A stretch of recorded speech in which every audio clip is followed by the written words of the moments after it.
Want to bring in CTV's Queen's Park Bureau Chief Colin D'Mello with this breaking news. Colin, Ontario health officials ringing the alarm bells today. These are the worst numbers we've seen to date. Tell us what the modeling data is expected to show. Yeah, the modeling data that we're expecting to see tomorrow is going to show about 12,000 to 18,000 new cases of COVID-19 per day in May. If things aren't changed pretty rapidly and dramatically in this province, and they're also saying that could lead to about 1,600 cases or ICU admissions if things are not checked by the end of May as well. These are numbers that are, startling to a lot of people, but aren't out of the realm of possibilities at this point because, over the last month and a half, Ontario has gone for about 1,000 cases per day to 4,000, closing in on 5,000 cases per day, and now nearly 700 people in ICU. The things in this province are very quickly getting out of hand. Today, they're being described as a dire situation, and the government is considering new measures that they could announce tomorrow. What further measures and restrictions, Colin, might they be contemplating? Yeah, I think a lot of people are asking that question. It is it's been about 2 weeks since the province shut down largely the economy. It's been about a week since the province brought in a stay-at-home order. So the question is, what else could they do? Well, there's still a lot of places that are open in this province, like warehousing, manufacturing, construction. We're hearing that the province is going to target those areas, maybe limiting them to the essentials only, the bare bones. We're also hearing that retail could further see some, restrictions imposed on them.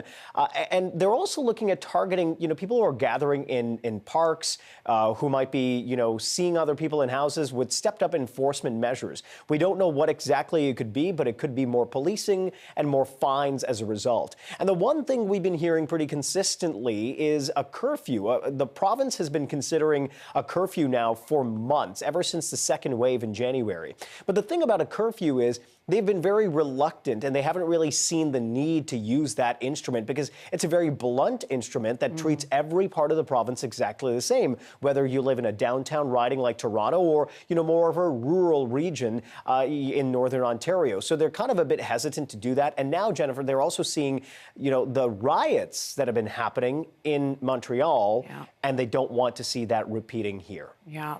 Meantime, Colin, the Grey Bruce Health Unit now asking its residents to stay at home for 48 hours?